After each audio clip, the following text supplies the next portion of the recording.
Hi, my name is Susanne Johnson and I'm a gynecologist from Southampton. I've made a short video demonstrating the various uses of 3D gynecology ultrasound in daily practice.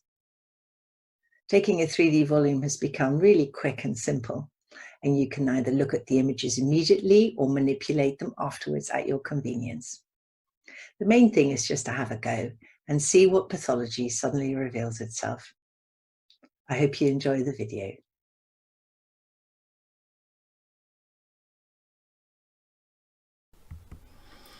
"3D transvaginal ultrasound has many routine applications in gynecology, many of them in fertility and early pregnancy, and I'd like to show you some examples.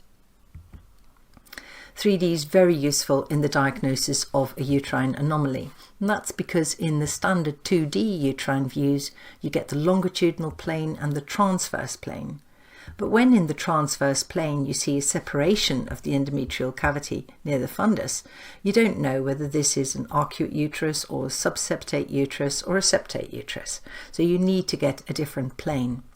And that's the coronal plane, and this helps to distinguish between the different abnormalities. And in this diagram, the plane shown in purple is the coronal plane. Now, the technique of taking a 3D scan is to optimize your 2D image first. This is very important. Then you select a region of interest, you take a volume, and that's then displayed on your screen in the longitudinal plane, the transverse plane, and a coronal plane. You can then manipulate these images, or you can render it to get more detail. This is the rendered coronal view. Or what you can now do is draw a line on a touch screen using the uterine trace feature in OmniView. There's the longitudinal view of the uterus, and there is the coronal plane. Which classification system you use depends on your personal preference. There are many different ones available. This is the one that we use. And here you can see a normal uterine cavity, an arcuate cavity.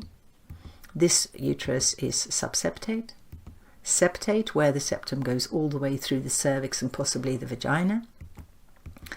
This is a bicornuate uterus, a uterus didelphus, and a unicornuate uterus with or without a rudimentary horn. When you see a unicornuate uterus, you need to go looking for a rudimentary horn. And in this example, I could see a unicornuate uterus with a circular endometrial cavity, but on 3D I proved it to be unicornuate. And then I'd seen the ovary, and then I saw this area off to one side with a little 15mm lesion here. When I put the 3D on, I could clearly see that there was some endometrial cavity in this. So this was indeed a rudimentary horn, and that was much less obvious on 2D.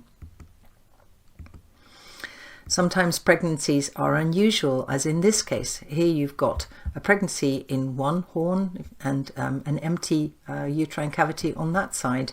And on 3D it was instantly obvious that this is a septate uterus with the pregnancy in one horn there and an empty endometrial cavity on this side.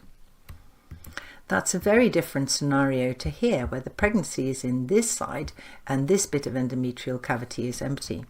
And on a 3D view here, you can see that this is a unicornuate uterus. This is the endometrial cavity of the unicornuate uterus. And this is a pregnancy in the rudimentary horn. And how important to be able to tell these two apart. In caesarean scar pregnancies, the diagnosis is made on 2D, and it's where the gestation sac is deeply embedded within the caesarean niche, you can see that just there, or implanted on top of a caesarean section scar. And it's diagnosed by seeing an upper empty endometrial cavity, an empty cervical canal, and sometimes at a much earlier gestation, the gestation sac looks like a teardrop shaped into the niche. Importantly, you see peripheral vascularity around the gestation sac, and this proves that it is embedded in this abnormal location with a negative sliding sign. Sometimes you see bulging, and it's an important thing to look out for, and 3D can be useful for this. Because if the pregnancy continues into the second trimester, we know that scar pregnancy is a precursor of placenta accreta spectrum. This is what the 3D of that case looks like, and I've got the fundus at the top here and anterior here. And what you can see is that the pregnancy is embedded low in the uterus, that the endometrial cavity, the upper cavity, is empty, and that the lower section is bulging a little bit. And you can also see that the placenta here is embedded in the section scar, and here's a very eccentric insertion of the umbilical cord. In interstitial pregnancy, the 3D view is very important. In this case, there's a transverse view of the uterus, there's the ovary, and there's a pregnancy located in this position. So whether it's tubal or interstitial is difficult to be certain of. But on 3D, this is the endometrial cavity to one edge, you can clearly see that this is just the beginning of the interstitial portion of the fallopian tube, and that is exactly where this pregnancy is located. So important to be able to make that diagnosis. 3D is very nice for adenomyosis. So here this patient has adenomyosis in the anterior myometrium, and you can see that there's the endometrial cavity here, and here you've got these islands of ectopic endometrium and areas of hemorrhage into them. If it's less clear than this, this is what a normal cavity would look like, where you've got the endomyometrial junction here, this slightly hypoechoic, almost transitional junction. And then here, on this case we've just seen, this is the outbudding of endometrium into the myometrium, and in a slightly different plane you can see these areas of hemorrhage. So this is focal adenomyosis. And when you see adenomyosis, you have to think, is there also endometriosis? So this is a different case. This is the endometrial cavity, and here you can see islands of endometrium in the myometrium. And on 3D you can clearly see this outbudding of endometrium into the myometrium. So does this patient also have endometriosis? And in the video clip you can see she has an ovarian endometrioma, she has a nodule of deep endometriosis in the bowel, and she's also got deep endometriosis in the ligaments here. And this is the video clip just showing that. So adenomyosis in the myometrium, an ovarian endometrioma, and then deep endometriosis in the bowel and in the ligaments. And that takes us on to a new entity called accessory encavitated uterine mass, which used to be called juvenile cystic adenomyoma. And this is a 17-year-old girl with intense dysmenorrhea. And on 2D you can see that there's this little mass over to one side of the uterus. And on 3D it's slightly indistinct, but this is a normal shaped cavity, and just slightly behind that plane you can see this little mass. This girl went on the mini pill and wasn't keen on surgery, as opposed to this girl who was 18, who has a slightly arcuate uterus, and again just slightly behind the best plane for showing the endometrial cavity. She's got this cystic mass in the myometrium here with internal hemorrhage. And this is what that looks like at laparoscopy. You can see this mass here, and this patient had opted for surgery. This was removed and her pain was cured. And this is a newly published paper that tells you some more detail about ACOMs if you're interested. Endometriosis is very nice to see on 3D. This is a 2D image of normal bowel. We're looking through the posterior fornix, and here you can see all the different bowel lesions. See it clearly because there's a little bit of fluid in the pelvis just there. And this hyperechoic line is the serosa. The hypoechoic line with a little bit of hyperechoic there is the muscularis, and this is the layer that's affected by endometriosis. Here we've got submucosa and mucosa on both sides, then the muscularis again, and serosa on the distal side. And bowel endometriosis affects the muscularis layer, so here you can see normal muscularis going in and going out, and all of this is hypertrophied muscularis caused by deep endometriosis. And when you look on 3D, you can see that you get a bit more detail. Also, you've got muscularis there and there. You can see some deep endometriosis in the ligaments, and you just get a slightly different view. And it's very useful 3D to be able to manipulate this image rather than move the probe, which in some patients can be very painful. And again, on 3D in a slightly different case, you can see here that there's stenosis of the bowel compared to just distally there, and that is caused by this deep endometriosis lesion.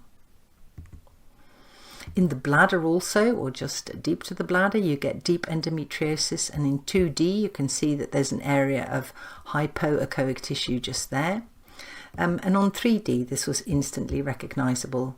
This is the transverse plane now of a nodule of deep endometriosis. In this case, a lady with endometriosis, you can see here that the ureter, that the ovary with a hemorrhagic cyst is adherent to the ureter. And when I put 3D on there, you could easily see here this little lesion of deep endometriosis with its surrounding hyperechoic fibrosis that had caused the adhesions between the ovary and the ureter. You must always look at the kidneys when you see women with deep endometriosis, because they can get silent hydronephrosis. Endometrial polyps show up very nicely on ultrasound. So this is a tamoxifen related polyp, and on 3D you can see this really nice outline of the polyp in the cavity. So sometimes when you're not sure on 2D if there's a polyp, 3D can really help you. And of course there's different kinds of polyps. So this is more hypoechoic. This is a fibroid polyp or a submucosal fibroid. And this here is a small cervical polyp. So again, 3D can help you if you look. This is a case of Asherman syndrome. This lady had had a previous miscarriage and ERPC. And here you can see a very thin endometrium on day 1 with a suggestion of some myometrial adhesions. And later in her cycle on day 24, with a good corpus luteum, the endometrium stayed very thin. And when you put 3D on, you can see here, this is the the endometrial cavity. You can see here there are lots of myometrial adhesions. Coils show up beautifully on 3D ultrasound. So here is a copper coil in the luteal phase endometrium. This is a normal shaped cavity, so the uterine fundus is there. But this coil was harder to know where it was on 2D. You can see a bit of coil there, you can see a shadow there in 2D. In the transverse plane you can see a little bit of possible coil there. But on 3D it's instantly obvious what's happened here, is that this coil, one of the arms, has perforated the myometrium. This marina is in sideways. And again here it wasn't at all clear what was going on until in 3D it was obvious. There's the cavity, this is the back of the uterus, and this coil has been inserted through the posterior uterine wall. In this case, as you saw earlier, the coil is in the cervix. And sometimes you see 2 coils in a single cavity. Or you see unusual coils. It's hard to know what this is, transverse view.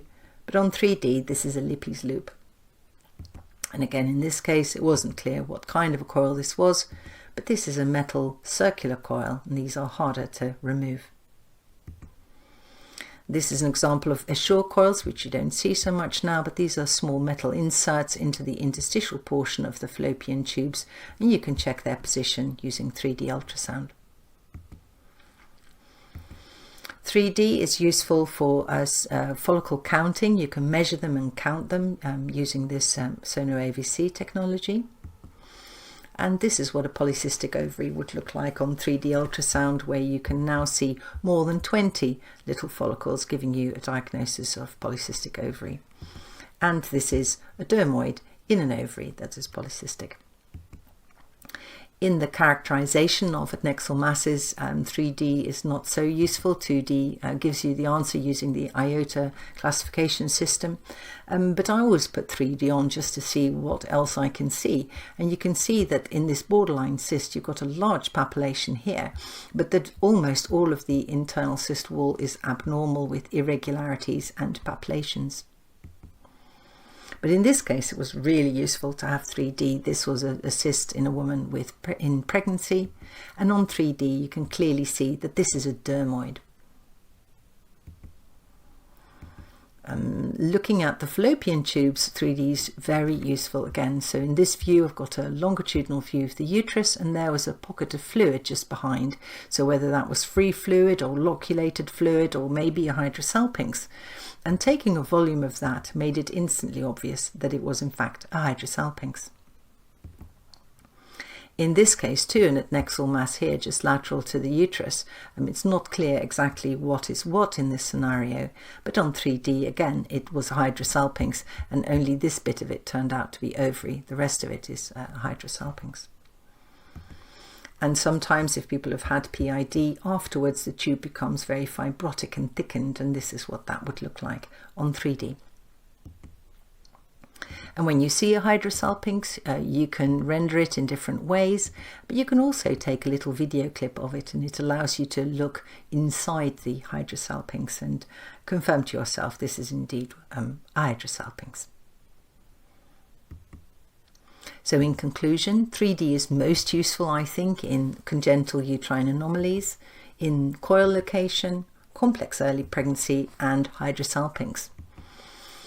Using 3D regularly teaches you to interpret the 2D image differently. It's very interesting, and it has become so easy to take a nice 3D image.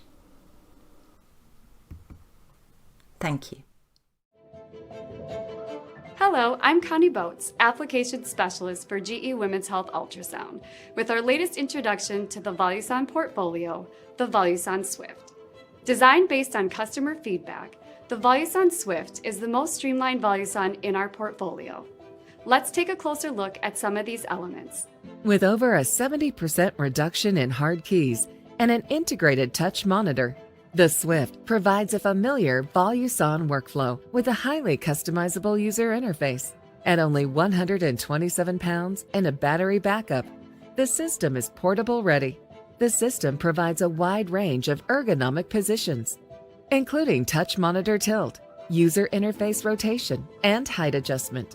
With the highly customizable user interface, users can adapt their SWIFT to their personal annotations, measurements, imaging controls, favorites, and color scheme. Onboard education videos are available in the home menu, allowing quick access to valuable training materials. Designed for efficiency, cleaning is fast and easy, enabling the user to lock the screen for disinfection of the system. This is the Voluson SWIFT, and this changes everything.